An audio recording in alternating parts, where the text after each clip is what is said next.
In the world of image formats, there are only 3 options. PNGs because they're the best thing ever, JPEGs for when your thumbnail size is too big, and PSDs cause of Photoshop. Originally, I was gonna add GIFs, but I didn't want a bunch of degenerates telling me it's pronounced like the peanut butter. And you'd think that'd be the end of discussion, and we can just go on our merry old way without having to bring up any more formats. Well, judging by how much time is left in this video, you know that's not the case. Everyone, please give a warm welcome to Wepby Files. Look guys, I've always considered myself to be pretty easygoing, you know? Like I feel it takes a lot, and I mean a lot, to actually set me off. I mean, I run my own Discord server, so I think that says something about my patience. Link in the description, by the way. However, Wepby Files are the ultimate exception to this. They light my fuse faster than a match being thrown into an Olympic swimming pool full of kerosene. They're literally the bane of my existence. And this isn't even me trying to do a zany over-the-top tuber reaction for something that's at most a minor inconvenience. This is honestly worthy of starting a fist fight over. But before we can get into that, I should probably explain to y'all why that is. Transition. Wepby is an image format made by Google as a way to haul themselves out to the lucrative world of internet files. Now I should probably mention, this video isn't meant to be an in-depth analysis on why Wepby is inferior to every other format. Like if you came here expecting me to have any knowledge of computer science, you set your expectations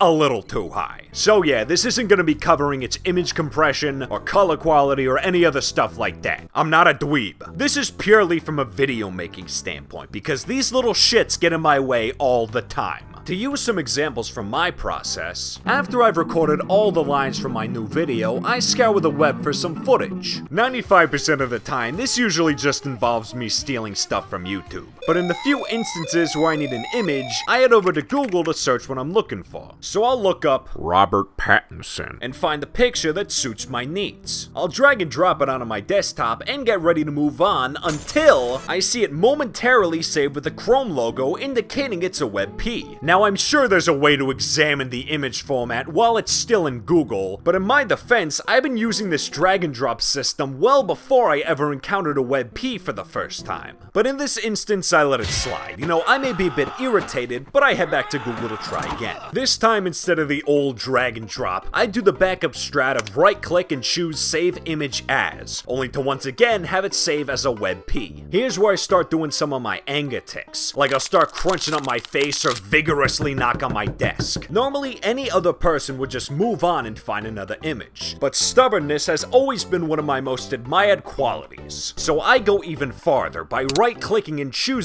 Open Image in a new tab. Control S and, okay, now I just threw my computer like a frisbee. See what I mean? These things just love to get in your way since they blend in with other images. If there was a way to distinguish them based on appearance, then this wouldn't be a problem. But because they pretend to be both transparent and non-transparent pictures, it makes everything even worse. I'm sure at least one of you is gonna ask why I can't just swallow my pride and use them. Well, the answer is quite simple. It's because literally nothing supports them. I can't edit them in Photoshop, I can't post them in Discord, link in the description by the way. Hell, I can't even import them into the Google Doc I'm writing this script in. That's right, a software by Google doesn't even support its own image format. Even with something that does support it, like Vegas surprisingly, the image still turns out all screwy and not worth using. Like right here, this image is supposed to be transparent. Basically what I'm trying to say is, Wepby Files are pretty lame. It honestly feels like whoever designed this format set out to be the most annoying schmuck in all of history. I mean, all jokes aside, doesn't Google own like 97% of the internet? You'd think with that much of a presence, they'd make their file format actually useful. They're all about monopolizing markets, so why did they crap out on this halfway through? I guess what I want you all to take away from this video is to be careful when scrolling through images online. You know, forget about getting viruses or getting doxxed or any of that other harmless stuff. What you really need to watch out for are WebPs. They're creeping in every part of the internet and are able to get away with it because they blend in with the rest of the crowd. If you ever come across one, the most important thing to do is to remain calm. When you're under control, quickly delete it from your desktop and call the local authorities. These small acts can go a long way for solving this problem once and for all.